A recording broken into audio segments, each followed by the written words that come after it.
You know how some people just walk into a room and without even saying a word, they have this gravity. People just naturally pay attention. And then there are others who feel like they're fighting to be heard. Well, that's not magic and it's not an accident. It's pure psychology. And in this explainer, we're going to pull back the curtain on the science of presence and show you exactly how to cultivate it for yourself. So here's our game plan. First, we'll unpack that gravity I was just talking about. Then we'll get into two very different paths to influence: prestige versus dominance. After that, it's all about the inner game with self-mastery.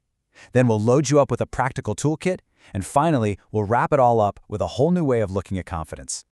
All right, let's dive right into Section 1, the gravity of presence. What is this mysterious force, really? Seriously, think about it for a second. You've seen this happen a million times. At work, at a party, doesn't matter. One person speaks, and the whole room just quiets down and listens. Someone else can say the exact same thing, and it's like it just vanishes into thin air. See, this isn't about being the loudest person. It's about having a certain pull, a social gravity. And understanding this is the absolute first step to changing the game for yourself. Okay, on to Section 2, prestige versus dominance. And this is where things get really interesting, because it turns out there isn't just one way to be influential. Nope, there are two completely different roads you can take. So on one side, you've got prestige, and on the other, you have dominance. Now, both of these can make people listen to you, for sure, but how they work and the results they get are worlds apart. What's so powerful about this is realizing that influence isn't just something you're born with. It's actually a choice you make between these two strategies. Let's start with prestige. This is the good stuff. This is the real deal. It's the respect you get when people genuinely admire you for your skills, your knowledge, or even just your warmth as a person. But here's the key part. It is freely given. You can't demand it. People give it to you because they see the value you bring. That right there, that's authentic, lasting influence. And then you've got the flip side, dominance. This is the complete opposite. It isn't about earning respect at all. It's about forcing compliance. Dominance works by making other people feel small so you can feel big through intimidation, through subtle threats, through fear. Yeah, it might work in the short term, but all it really creates is resentment, not genuine respect.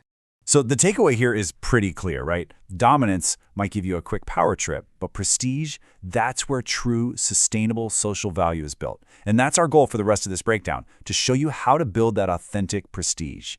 So how do we actually do that? How do you build prestige? Well, that leads us right into Section 3, the power of self-mastery. Because here's the secret. True presence doesn't start with what you say or do. It starts inside your own head. You've got to win the inner game first. And this quote just hits the nail on the head. Before you can ever hope to lead or influence anyone else, you have to be in command of yourself. We're talking about your emotions, your knee-jerk reactions, your impulses, all of it. Social power is an inside-out job, plain and simple. So what does that actually look like? Well, it all boils down to one core skill: non-reaction. Now, this does not mean you become a robot with no feelings. Not at all. It means you stop letting other people's words or actions hijack your emotional state. When you can stay calm and centered while everyone else is losing their cool, guess what? You hold all the power. You become the stable anchor that the whole conversation revolves around. Okay, so we've covered the why. Let's get into the how. How do you actually put this self-mastery and non-reaction thing into practice?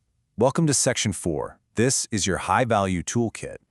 One of the most simple yet powerful tools in the entire kit is the power pause. Just look at these steps.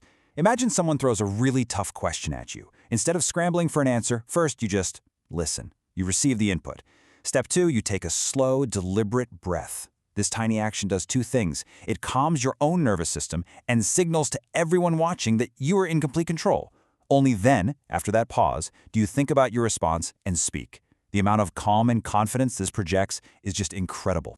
Now, the power pause is just one of several of these high-value behaviors. The first one here is about speaking with intention, meaning you stop talking just to fill the awkward silence. You make sure your words have purpose. The middle one is about maintaining that calm composure we just talked about, that non-reaction. And the third one is about using some built-in biological triggers to your advantage, which we're going to look at right now. And that brings us to these biological triggers. I mean, it's kind of wild when you think about it. Our brains are basically running on ancient software, and that software is hardwired to see things like a deeper vocal tone and expansive body language, taking up space, having an open posture, as signals of confidence and status. This isn't about faking it or being arrogant. It's about sending signals to your own brain and to others that you're calm, you're centered, and you're here. Okay, let's pull all these threads together now for our final section. Because this isn't just about learning a few cool tricks. It's about a fundamental shift in where you believe confidence and presence actually come from. The big paradigm-shifting idea is this. So many of us go through life looking for validation from other people. We want them to tell us we're smart, we're funny, we're good enough.